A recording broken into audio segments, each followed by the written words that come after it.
Oi, oi. Agora tá, beleza.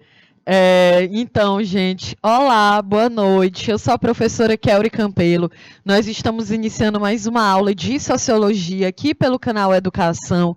Então, eu desejo que todos vocês sejam bem-vindos e bem-vindas a mais uma aula, a mais uma discussão. Então, você que está aqui conectado no nosso canal do YouTube, me manda aqui um oi no nosso chat. E você que está aqui na cidade de São Francisco do Piauí, na cidade de Paulistana, apareçam aqui no nosso chat do Kit do canal Educação, me manda aí um oi. Eu sempre peço para que vocês participem, para que vocês estejam aqui, né? Porque dessa forma a nossa aula ela fica bem mais interessante de fato. E eu tenho como saber se vocês estão entendendo, se está tudo certinho, tá bom? Então vão aparecendo, vão falando aqui comigo. Afinal de contas, né, a gente já está aqui há 2 semanas de férias, praticamente, né, gente? A gente teve 2 quartas que a gente não teve aula, então na próxima semana vai ser uma outra quarta que a gente também não vai ter aula. Então já estava aqui com saudades de vocês, tá certo? Então vão aparecendo aí. Olha, a nossa aula de hoje, dia 26 de outubro, a gente vai dar continuidade, já que nós estamos aqui conhecendo, né, alguns sociólogos que são mais contemporâneos. A gente já fez toda uma caminhada aqui para conhecer os sociólogos brasileiros, né, com essa sociologia brasileira, ali a partir da década de 30, no século XX, em que o foco desses sociólogos, como Gilberto Freire, Florestan Fernandes, Sérgio Buarque de Holanda, Darcy Ribeiro, Caio Prado Júnior, são sociólogos que tentam explicar, né, compreender a formação da identidade do povo brasileiro. Então, a gente analisou todas essas questões. E na aula de hoje, a gente vai conhecer mais 2 sociólogos que são contemporâneos, né, mas não são brasileiros. E é uma galera que fala sobre algo que é bem atual, que faz parte do nosso cotidiano, que é sobre a internet, a tecnologia, de que forma que a tecnologia ela acaba impactando a forma como a gente vive aqui dentro da sociedade.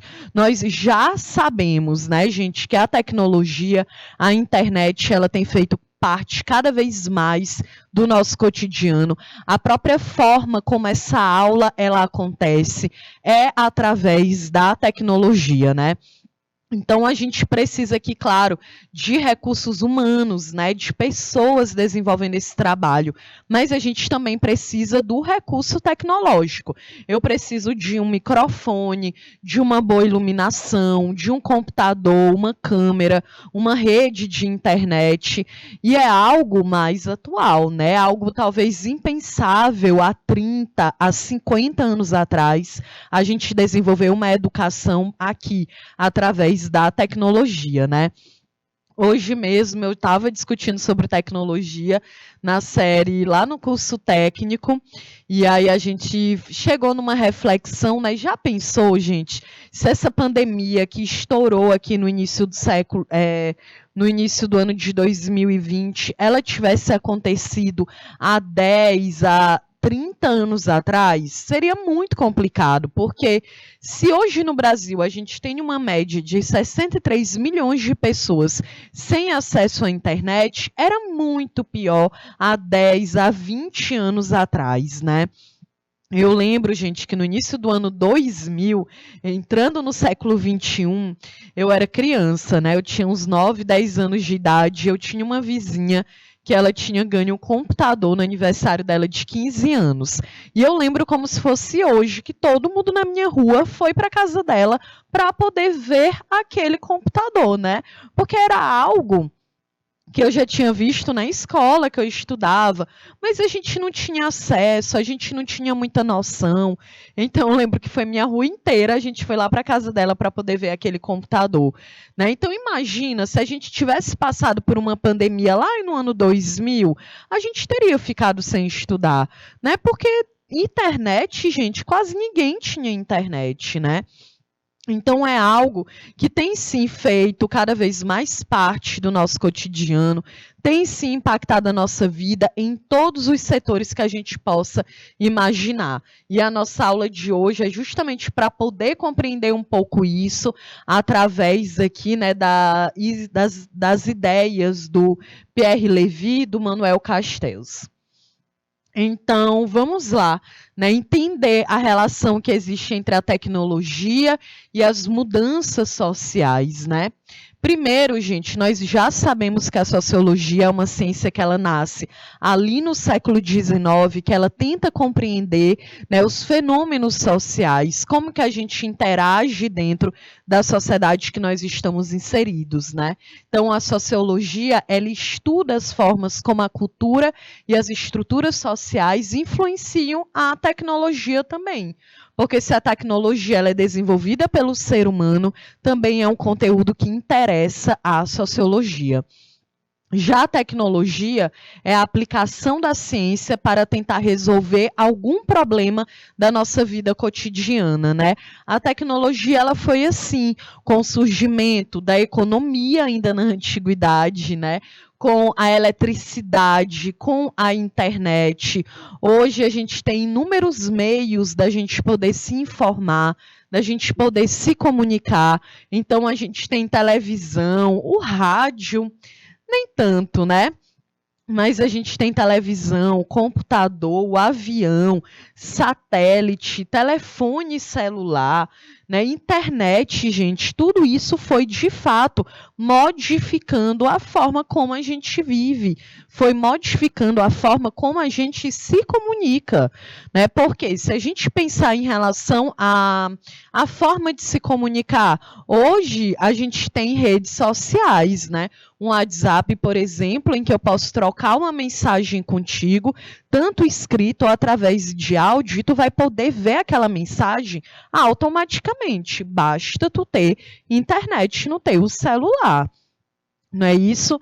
Então, e carta, né? Antigamente a gente se comunicava através de uma carta.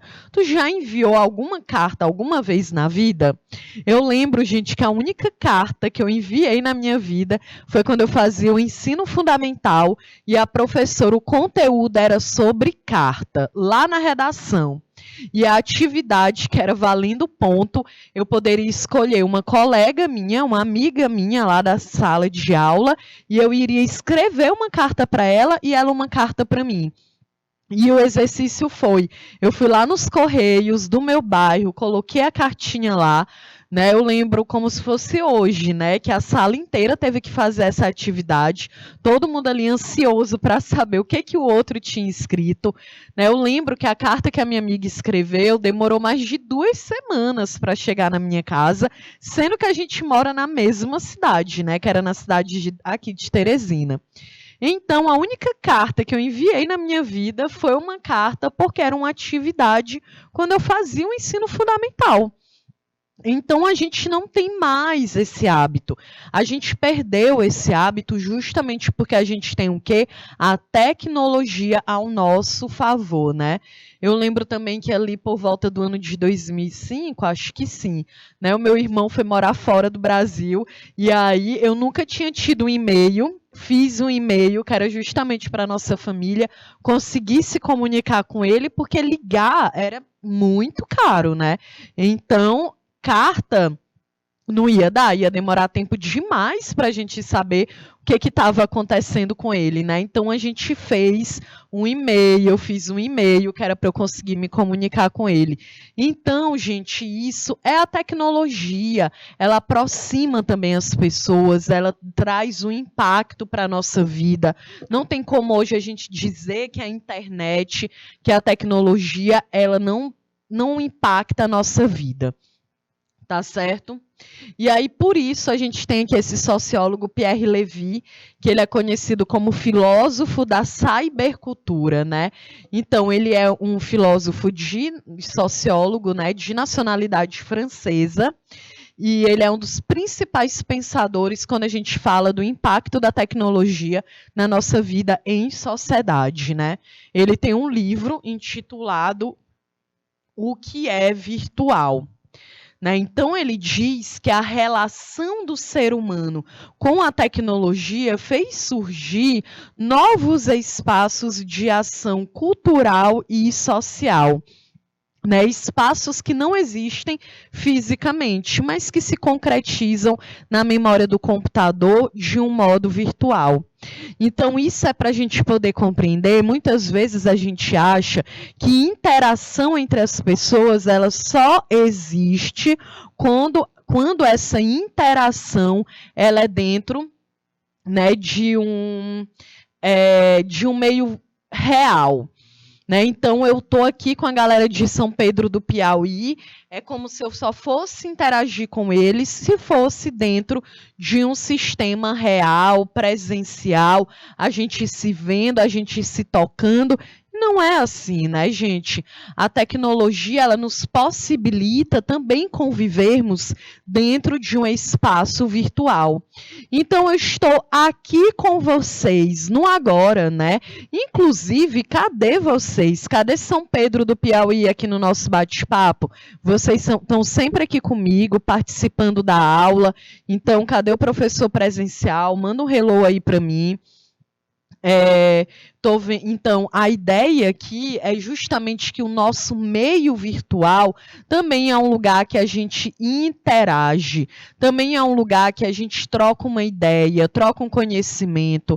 Através de um sistema virtual, eu consigo falar com uma pessoa que tem anos que eu não vejo. Através do meio presencial, do virtual, a gente consegue estudar, ouvir música, assistir uma série, né? A gente tem redes sociais para absolutamente tudo, gente, hoje, né? A gente tem aplicativo para poder pedir um carro para se locomover para algum lugar, a gente tem aplicativo de entrega de comida, a gente tem aplicativo para ver mapas, né, para tu ver o planeta Terra agora, a gente tem o Google Street aí, que é para tu ver as ruas, né, que eles vão mapeando as ruas. A gente tem aplicativo para ouvir música, para assistir série, para aprender idiomas. E, gente, a gente tem aplicativo para absolutamente tudo.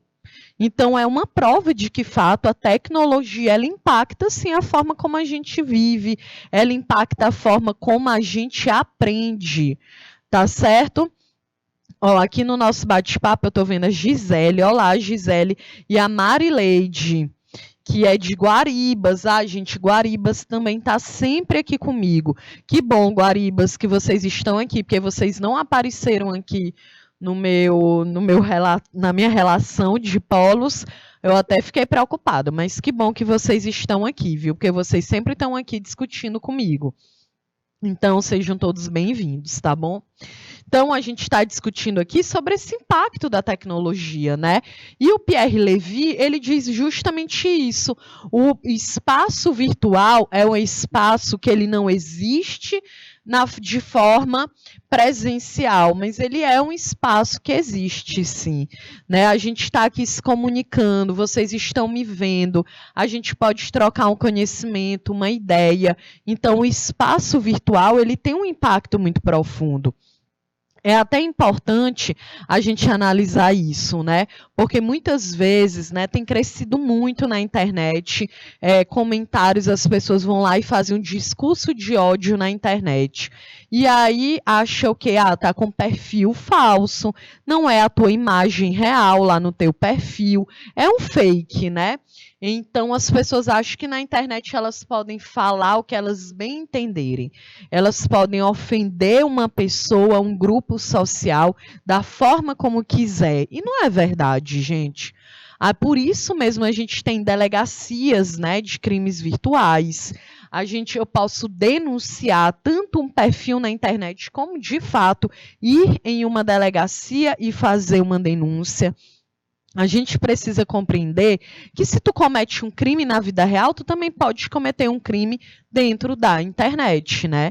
E aí tu pode muito bem falar assim: "Ah, professora, mas é a minha opinião".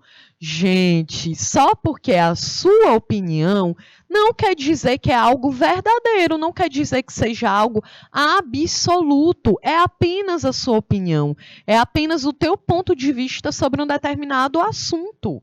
E lembrando, gente, que racismo, homofobia, capacitismo, xenofobia, nada disso é opinião. Isso é crime. Beleza? Então a gente precisa deixar isso muito bem claro, porque a internet dá para perceber que as pessoas elas estão perdendo ali uma noção do limite, uma noção do que é liberdade e respeito com o outro, né? Acha o que? Ah, eu tô na internet, ninguém sabe que sou eu, Kelly, vou lá e jogo um comentário preconceituoso em relação a uma pessoa. Não, a gente precisa ter esse limite muito bem estabelecido, tá certo? Olha, então as coisas que acontecem no mundo virtual, intermediadas pela tecnologia do computador, do teu smartphone, são também reais. Elas existem de fato e elas nos afetam de uma forma concreta, né, gente?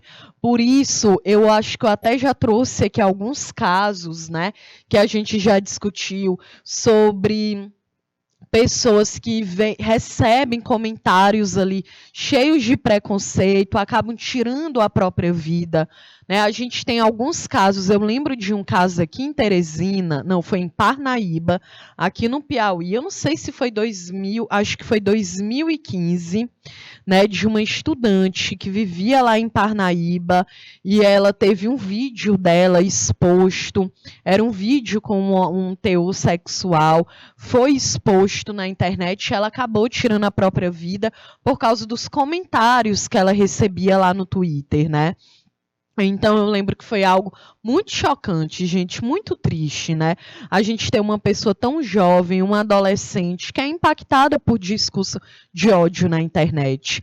Eu lembro também que agora em agosto de 2022 fez um ano que um adolescente de 16 anos, né, o nome dele Lucas, que ele é filho de uma cantora, de uma banda, a banda Magníficos. Vocês estão lembrados desse caso? Eu não lembro agora o nome dela, Valkyria, eu acho que é esse o nome dela. Ela é cantora daquela banda Magníficos e que o filho dela, de 16 anos, também acabou tirando a própria vida porque jogou um vídeo, né, que ele julgou ser engraçado no TikTok e ele começou a receber muito comentário homofóbico e ele acabou tirando a própria vida, gente. A gente não sabe o que se passa na cabeça de uma outra pessoa, seja ela criança, adolescente ou uma pessoa adulta, idosa. Por isso que o respeito ele deve prevalecer. Tá certo?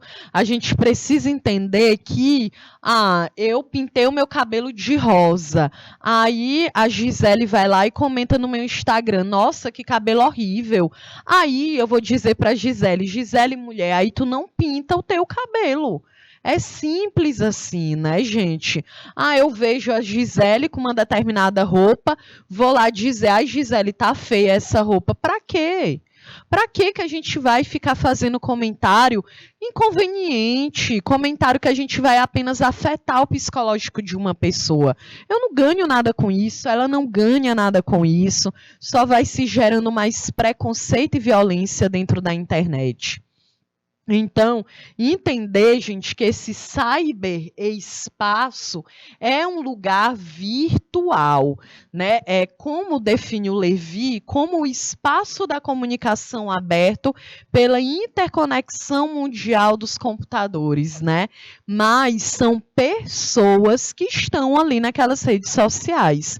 São pessoas que estão no Instagram, no Facebook, não sei, será que alguém ainda usa Facebook? Quase mais ninguém usa, né, gente? Mas está lá no Twitter, no TikTok, no YouTube, né? Lembrar que até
Oi?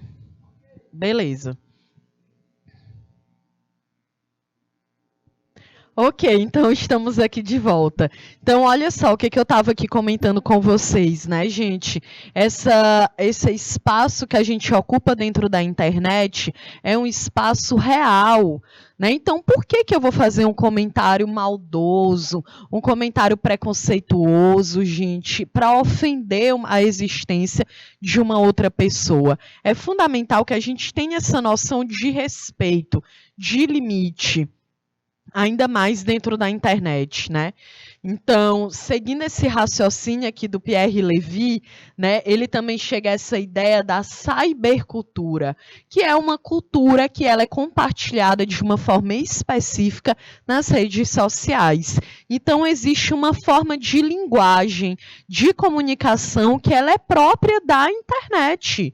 Eu tenho certeza que a forma como tu se comunica na internet não é a mesma forma que tu se comunica na vida real, né? E isso é algo natural. A gente tem uma comunicação, uma cultura própria que ela vai se desenvolvendo dentro das redes sociais, né? Então, e olha que a gente tem inúmeras redes sociais, né? Como vocês podem ver, a gente tem um Instagram, que é muito mais aquela, quer dizer, hoje nem é tanto, né? Mas o Instagram, ele era muito visto como aquela página que tu posta foto, né? Eu lembro que eram umas fotos assim que a gente disse que era bem Tumblr, né? Que é uma foto mais misteriosa, era uma foto das mãos, do céu. E hoje não, né? Porque hoje a tendência é vídeo, né? A ideia é que os vídeos eles sejam cada vez mais curtos, para que tu consiga ficar cada vez mais tempo preso ali dentro daquela rede social, né? Então, hoje, uma das redes sociais que tem mais seguidores no Brasil, por exemplo, é o TikTok, né? Então, aproveita e coloca aqui para mim no nosso bate-papo qual é a rede social que tu mais gosta, aquela rede social que tu mais passa tempo ali. Coloca aí, Gisele. Coloca aí, Marileide, a galera de Guaribas, a galera de São Pedro do Piauí. Qual é a rede social que vocês mais gostam? Eu, Kelly, a rede social hoje que eu mais gosto é essa aqui, é o Twitter. Né? Porque no Twitter a gente tem informação ali 24 horas, a gente tem os memes que são engraçados, então a gente tem inúmeros conteúdos que são compartilhados aqui nessa rede social. Então, para mim, hoje é a que eu mais gosto. E aí a gente tem também as redes sociais, né, de música, para tu poder estudar, para tu poder enviar mensagem, para tu poder assistir, para tu poder fazer uma busca na internet, né, de qualquer conteúdo, sobre qualquer conteúdo. Então, hoje, claro, o que mais tem vendido no Brasil é essas plataformas que são baseadas em vídeos, né, gente? O TikTok, eu vi que no Brasil o TikTok bate recordes de inscritos e que aqui no Brasil, gente, a galera usa demais o TikTok, né? E olha qual é a ideia do TikTok. Geralmente tem um vídeo ali de 1 minuto e é um vídeo atrás do outro. Tudo aquilo ali é pensado de uma forma estratégica para que tu consiga ficar mais tempo dentro daquela rede social. Entendeu? Então, isso aí não é à toa, não, gente. É tudo muito bem pensado, né? Todas as estratégias dessas redes sociais, elas são muito bem pensadas, né?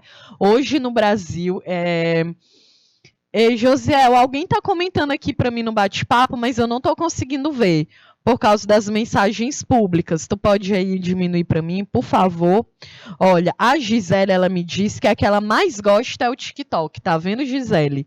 É isso, né? Diz que hoje a galera ali que tem na adolescência, pré-adolescente, criança, gente.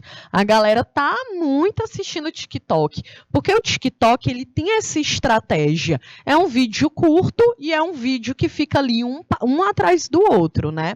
Eu lembro que eu nunca tinha utilizado o TikTok, aí mais ou menos 1 ano atrás eu troquei de celular. E lá no meu celular já veio com o aplicativo instalado.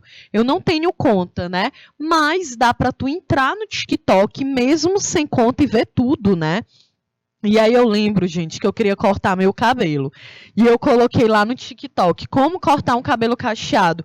Eu lembro como se fosse hoje, que eu fiquei 1 hora. Teve uma hora que eu fiquei, não, tá demais. Eu fiquei 1 hora lá. E assim, é só tu com o celular parado e os vídeos vão aparecendo na tua tela.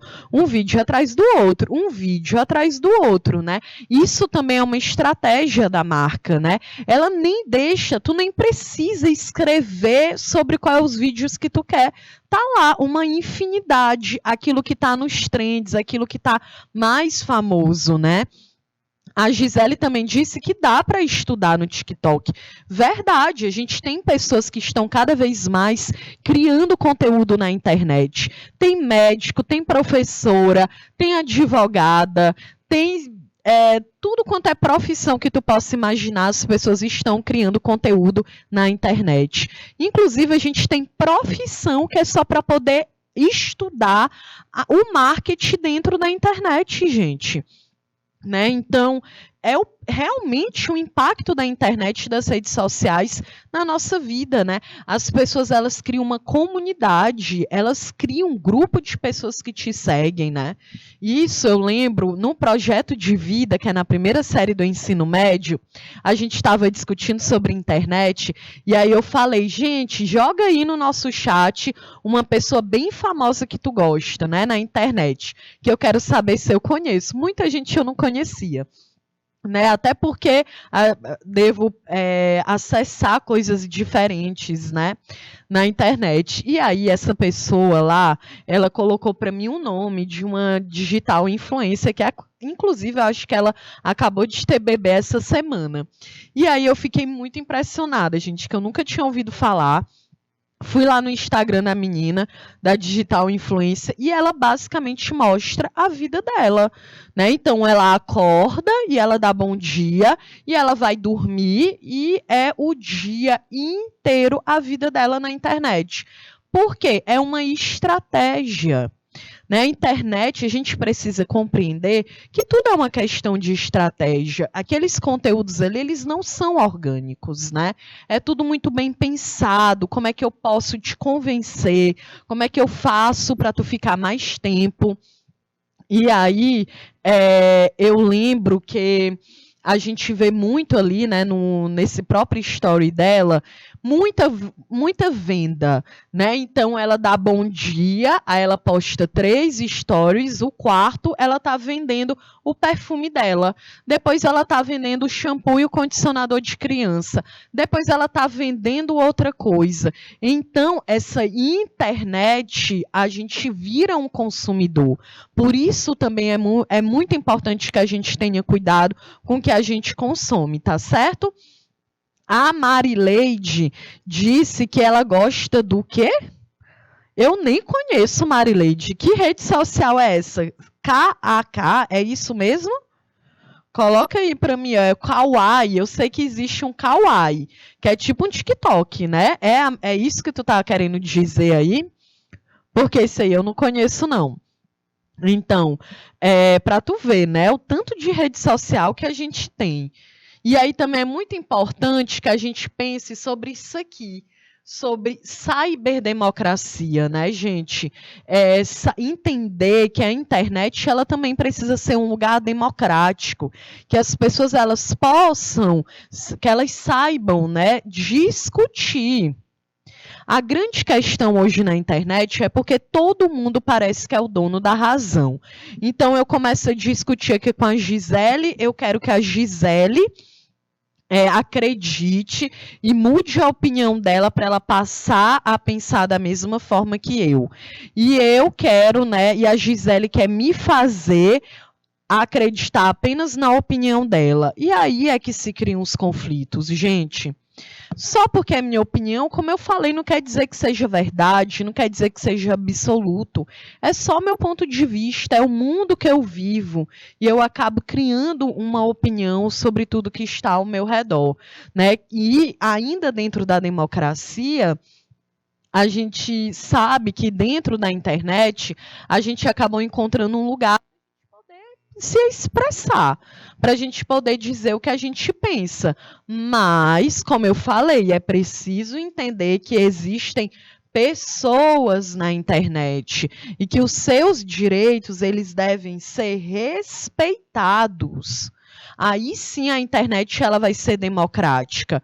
Quando eu digo democracia, o quê? É a ideia de que todas as pessoas elas são iguais dentro de uma sociedade. Né? Então, eu preciso saber ouvir a opinião do outro, né, gente? Esse é o grande ponto. E a gente sabe que hoje, né, parece que a internet, ela virou um local que todo mundo está brigando. Por isso que a gente fala que a internet acabou se tornando, né, um lugar tóxico. Porque todo mundo quer dar uma opinião. E aí eu quero falar mais sobre essa ideia da internet tóxica na nossa próxima aula, daqui a 2 semanas, né? Porque a gente vai estudar alguns sociólogos que a gente vai estudar o Guy Debord, que é o sociólogo que diz que a sociedade ela vira um espetáculo, né? Então tudo eu quero mostrar da minha vida. E aí eu vou deixar para falar mais sobre isso na próxima aula. Então, agora a gente vai falar um pouco aqui do Manuel Castells, que ele fala, né, da internet, que é uma rede em escala mundial, que tem esse poder de conectar as pessoas. Então, a gente, através da internet, a gente pode compartilhar informações, música, imagem, vídeo, e é claro que o número de pessoas utilizando a internet tem crescido cada vez mais. Né? A gente entrou na pandemia no ano de 2020, a gente teve que se adaptar a usar a internet, né? A trabalhar, a estudar. Então, é claro que isso gerou um impacto, né? Então, eu aqui, né, também tive que me adaptar a trabalhar de dentro da minha casa, utilizando a internet. Também foi um desafio, né, gente? Tinha hora que cachorro não parava de latir, que o meu vizinho dava 7 horas da noite, ele queria fazer uma reforma na casa dele. Eu estava lá dando aula, quando eu me espantava, meu gato subia em cima da mesa. Então, foi um desafio para a gente ir aprendendo, para a gente ir se adaptando. Né, justamente porque é isso, a gente está vivendo dentro de uma sociedade que ela se transforma o tempo inteiro, certo? E aí o Manuel Castells, ele diz, sabe o quê? Que, gente, a internet, né, a sociedade da informação, ela mudou muito, além da comunicação e do acesso à informação, e a cultura, né? A própria internet, ele diz que gerou uma nova economia. E isso é verdade, gente. Hoje, eu vi uma informação que no Brasil a gente tem um número muito grande de pessoas dentro do TikTok criando conteúdo, mas é o Instagram que dá mais dinheiro, né? Que dá um retorno financeiro. Então, gera um retorno econômico dentro do país. Quando a gente pensa em uma das pessoas mais bem-sucedidas financeiramente, vai aparecer para ti um criador de conteúdo lá no YouTube. O Whindersson Nunes, por exemplo, eu acho que o Whindersson, até um tempo atrás, ele era o maior youtuber do mundo. Sendo que o YouTube é uma plataforma norte-americana. E ele, brasileiro, aqui na América Latina, ele era o mais conhecido. Né? Então, a internet, ela quebra essas barreiras, ela quebra essa fronteira, porque a gente consegue, né, se comunicar e trocar uma ideia, um conhecimento em qualquer lugar do mundo. Certo? Então, a gente hoje fala em um capitalismo informacional, né? O capitalismo, ele transforma as nossas relações dentro da sociedade, é óbvio, e se a internet, ela também vira uma questão de que ela gera lucro, de que ela muda a economia. Não é à toa, né? Eu entro lá no Instagram, aí tem a criadora de conteúdo que eu gosto. Eu vou ver os stories dela, ela já está me vendendo alguma coisa. Eu tenho certeza que você também tem aquela pessoa que tu gosta de seguir na internet e ela faz publicidade, porque é assim que ela ganha vida. Ela faz a propaganda de um produto e o perigoso é porque muitas vezes ela nem sequer usa aquele produto, né? Hoje a gente tem aquelas uns comprimidinhos, né? Umas balinhas que as blogueiras elas fazem propaganda que faz o cabelo crescer, a unha crescer. Aí tu vai ver a mulher, gente, tá com a unha de gel, tá com cabelo com aplique e ela vem me dizer que ela come aquele negócio todo dia e é por isso que o cabelo dela tá batendo lá no joelho. Não é por isso. É porque ela tem dinheiro para ir em um salão de beleza e colocar um cabelo falso, né? Um aplique. Ela tem dinheiro para ir lá no salão e colocar a unha dela de gel. Mas ela vende para ti que é aquele produto que está fazendo o cabelo dela crescer e tu vai lá e compra. Porque a gente acaba sendo influenciado pelas pessoas que a gente segue na internet. É por isso que a gente também precisa se ligar. Porque a internet virou um mercado econômico, gente. Gera dinheiro. Toda vez que tu vai lá no YouTube e tu vê aquele vídeo, gera dinheiro para aquela pessoa. Tem um anúncio sendo publicado ali. Vocês já prestaram atenção nisso? Por que que tu acha que o Whindersson Nunes ele joga vídeo na internet até hoje? Ah, professor, é porque ele ama o que ele faz. Provavelmente ele ama o que ele faz. Eu acredito nisso, mas é porque também gera dinheiro para ele, né, gente? Então, é isso, é a internet mudando também a economia de um país, né? Então, um outro ponto muito importante que a gente precisa ter cuidado é com fake news. O tempo inteiro chega uma notícia falsa, né, compartilhada por milhões dentro do WhatsApp. Você que está aqui no terceiro ano do ensino médio, você precisa ser uma pessoa bem esclarecida. Chegou a notícia falsa para ti, o que que tu vai fazer? Vai se ligar, né? E por que que as pessoas compartilham tantas notícias falsas, gente? Olha, a gente tem uma pesquisa que, segundo um levantamento que foi feito por alguns veículos de comunicação, como a Folha de São Paulo, as páginas de fake news têm maior participação dos usuários. Vocês acreditam? De 2017 a 2018, os veículos de comunicação tradicionais apresentaram uma queda de 17%. O que que isso significa? É porque aquela notícia falsa tem uma ideia que é o clickbait, né? Que eu digo assim, conheça, Teresina tem uma pílula que vai revolucionar a sua vida. Aí tu fica, cara, uma pílula que vai revolucionar a minha vida, eu vou tomar essa pílula e eu vou ser a pessoa mais inteligente do mundo, eu vou lá e clico.